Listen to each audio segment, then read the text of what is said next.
Bismillahirrahmanirrahim. Assalamualaikum warahmatullahi wabarakatuh. Innal hamdalillah nahmaduhu wa nasta'inuhu na'udzu billahi min shururi anfusina wa min sayyiati a'malina. May yahdihillahu fala mudhillalah wa may yudlil fala hadiyalah. Alhamdulillah, jazakallah khairan untuk antum yang sudah menjadi pelanggan channel Muslim Berbagi ini. Pada kesempatan kali ini mari kita lanjutkan pembelajaran kita mengenai nahwu shorof. Dan untuk kali ini kita akan membahas sedikit tentang al-kalimah yang disebut dengan kata, ya. Al-kalimah yang disebut dengan kata.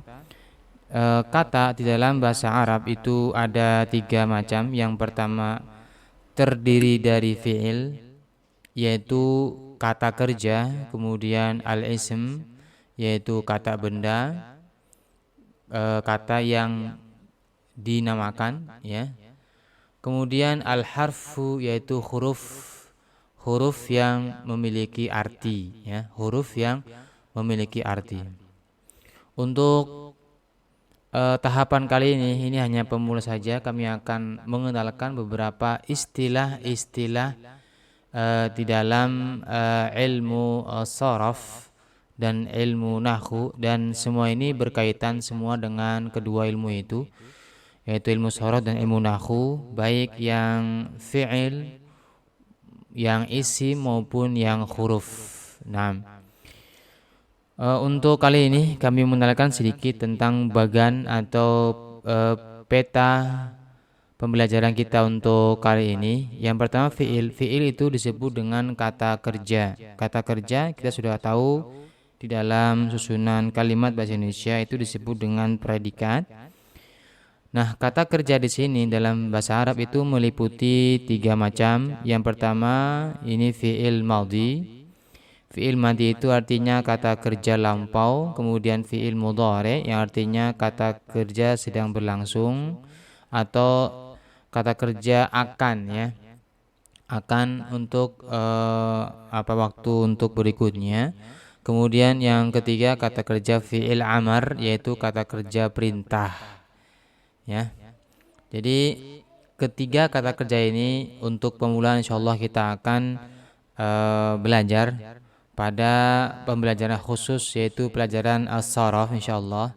Kemudian untuk bagian yang kedua adalah al-isim, yaitu kata benda, ya, kata benda, ya, seperti pulpen, lemari, meja dan sebagainya, dan nama-nama orang, ya, seperti Hasan, Ahmad, Fatimah, Zainab dan sebagainya. Nah, al-isim di sini kita akan pelajari dua jenis, yaitu 2 macam, yaitu macam yang pertama adalah isim jenis, yaitu yang meliputi muzakkar dan muannas. Ini istilah dulu, ya. Sedikit kami sampaikan muzakkar itu berkenaan dengan kata yang bernama yang namanya laki-laki. Kemudian atau kata yang dinisbatkan ke jenis laki-laki. Kemudian yang kedua muannas, ini lawan dari muzakkar. Ini adalah kata yang bernama perempuan, ya, nama dari kata tersebut perempuan. Dan yang kedua adalah kata yang dinisbatkan yang sifatnya ke perempuan. Itu disebut dengan muannas. Kemudian isim berikutnya kita juga akan belajar tentang adad, jumlah, ya, jumlah di dalam kata itu ada berapa. Mufrad yang pertama adalah mufrad, itu jumlahnya tunggal, ya, 1, ya. Kemudian yang kedua musanna, ini jumlah bendanya, ya, jumlah kata-katanya itu ada 2, ya, disebut ganda musanna. Kemudian yang ketiga adalah jama', ya. Ini jumlahnya lebih dari 2, ini disebut jama'. Kemudian yang berikutnya al-harfu atau disebut huruf. Ini huruf dalam bahasa Arab disebut al-harfu. huruf yang memiliki arti. Jadi huruf di dalam huruf hijaiyah itu ada 28 ya huruf ya. Dan kita juga sudah mengenal di dalam bahasa Indonesia huruf abjad A, B, C sampai Z. Kemudian dalam huruf hijaiyah itu dari alif sampai ya. Nah, huruf dalam bahasa Arab ini ada huruf yang memiliki arti. Jadi huruf-huruf yang memiliki arti itu ada yang rangkaiannya satu huruf, ada yang dirangkai dengan 2 huruf ya. Ada juga yang dirangkai dengan 3 huruf. Nah, jadi itu disebut dengan huruf. Jenisnya atau macam-macamnya itu ada yang disebut dengan huruf jar. Nanti insyaallah huruf jar ini juga akan kita bahas juga ya. Kemudian huruf nasab dan huruf jazm ya. Nah, untuk bagan kali ini sampai kami cukupkan sampai sini. Kita lanjut pada bagan berikutnya yaitu yang berkenaan dengan fiil ya. Fiil dan ciri-cirinya insyaallah. Nah, yang ini adalah tanda ya. Berikutnya untuk tayangan yang ini adalah untuk tanda di dalam pembelajaran untuk video kali ini, tanda dan kelompok fiil. Nah, kelompok kata kerja dan tanda kata kerja ini ada pada bagan ini. Kita mengenal yang namanya tanda fiil. Yang pertama itu diawali ya, kata diawali dengan kata-kata saufa, dengan kata saufa, qad dan sa ya.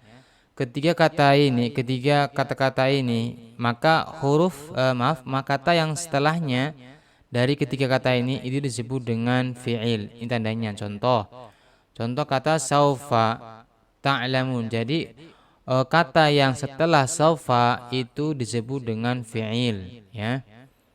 Kenapa? Karena ada ditandai dengan saufa. Kemudian juga yang kedua adalah kata qad. Jika ada kata qad maka kata setelahnya ahata seperti ini disebut dengan fiil. Kemudian juga kata qad nara. Nah, ini tanda dari fiil qad, maka kata setelahnya nara itu adalah fiil. Kemudian tanda yang berikutnya itu diawali dengan sa. Sa ini itu huruf sin, sa ini itu disambung dengan kata setelahnya. Seperti contoh, saya'lamuna. Sa ya'lamun. Ini ciri dari fiil ditandai dengan sa di depan.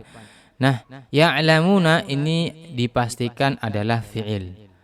Nah, kalau kita lihat seberapa banyak ya saufa dan qad dalam Al-Qur'an itu begitu banyak.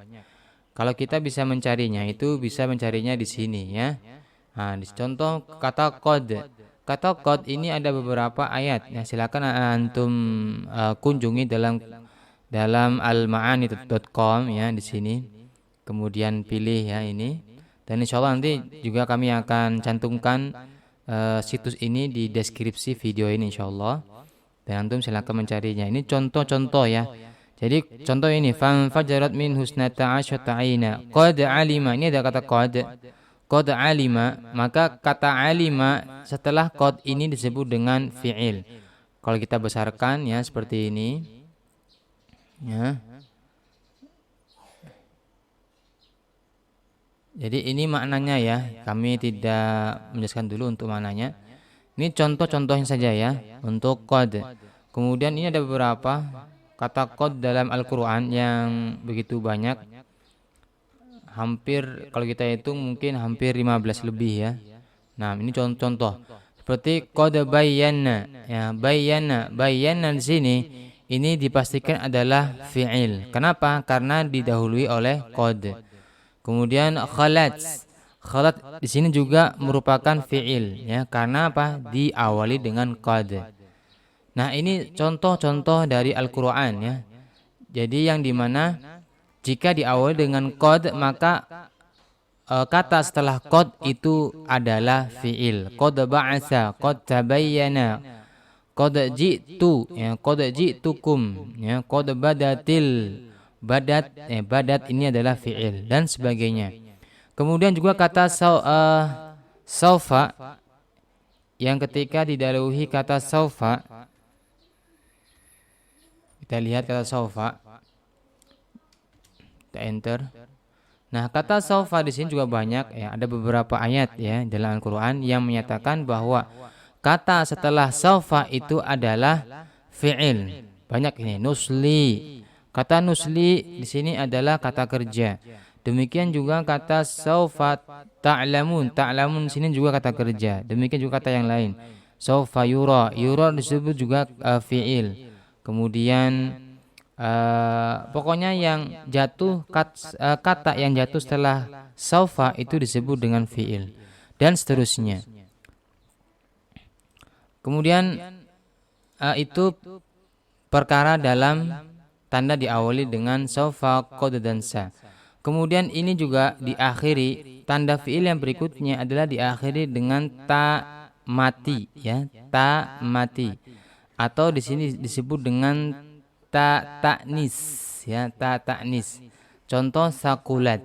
Kata sakulat dalam faman sakulat mawazinuh ya, dalam ayat itu sakulat maka di sini disebut dengan fi'il atau kata kerja.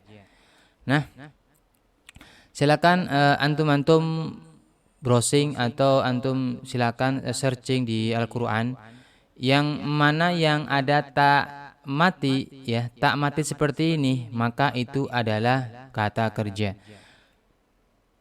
Kemudian untuk berikutnya ada sini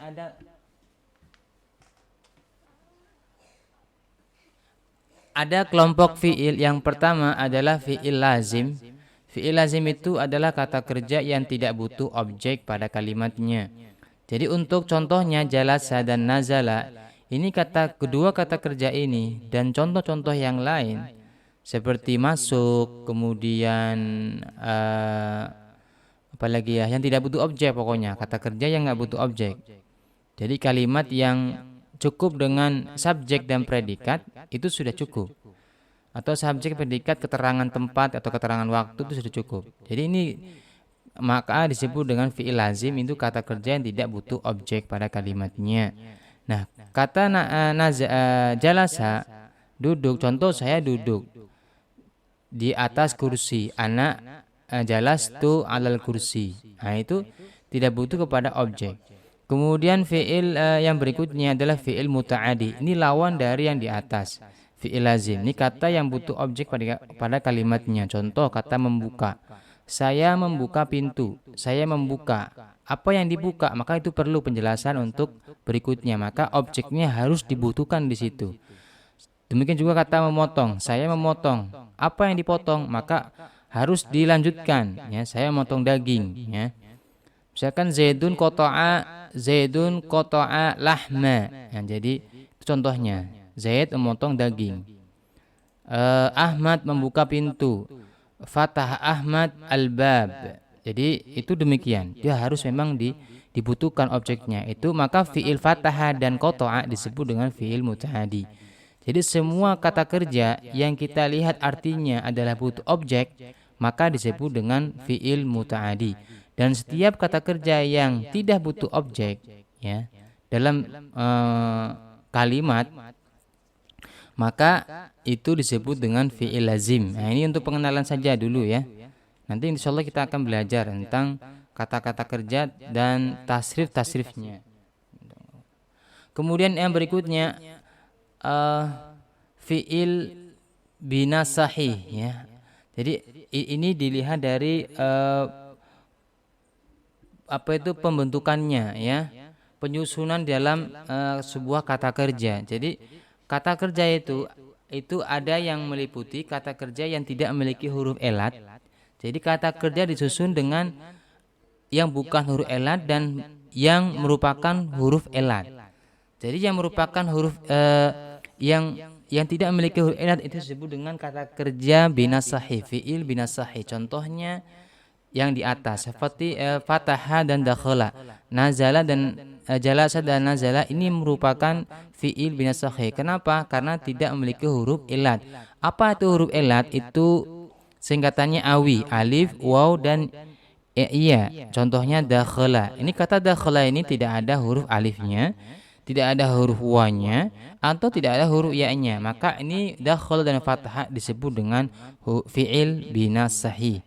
Kemudian fi'il bina mu'tal, fi'il bina mu'tal ini artinya kata kerja yang ada huruf elatnya, baik pada satu dari 3 huruf itu atau terdiri dari 2 huruf elat. Nah, contohnya kata khasyiya.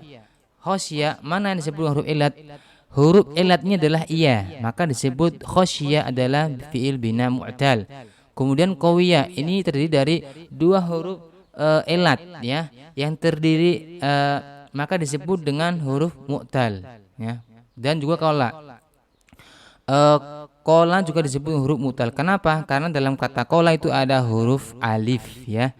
Nah, untuk tasrif ya bina sahih ini sedikit ini mudah. Untuk tasrif bina mu'tal ini agak sedikit rumit, maka ini insyaallah akan kita pelajari pada sesi-sesi yang berikutnya insyaallah. Dan kita akan pelajari untuk bina sahih terlebih dahulu karena ini kata kerja yang dibangun dari susunan yang mudah untuk ditasrifkan. Nah, mungkin sampai sini saja yang bisa kami sampaikan untuk pengenalan untuk tahapan yang pemula ini insyaallah. Untuk berikutnya kita akan lanjutkan tentang fi'il ya, fi'il madhi ya, fi'il madhi. Insyaallah fi'il madhi yang merupakan bagian dari fi'il apakah merupakan bagian dari fi'il lazim atau fi'il madhi, atau fi'il bina sahih, atau fi'il bina mu'tal. Tapi insyaallah untuk yang tasrif fi'il bina mu'tal itu insyaallah masih tahapan yang masa yang akan datang insyaallah. Untuk pertemuan sekian. Tapi untuk yang awal-awal kita akan belajar tentang fi'il bina sahih insyaallah. Karena tasrifnya itu cukup mudah dan penerapan di dalam membuat kalimat juga cukup mudah insyaallah. Demikian yang bisa kami sampaikan. Agar video ini bisa dimanfaatkan oleh banyak orang di seluruh alam jagat raya ini, maka mohon bantuannya untuk antum untuk menyebarkan video ini ke teman-teman antum. Semoga mereka mendapatkan manfaat yang sama seperti antum semuanya. Demikian. Subhanakallahumma wa bihamdika asyhadu an la ilaha illa anta astaghfiruka wa atubu ilaik. Assalamualaikum warahmatullahi wabarakatuh.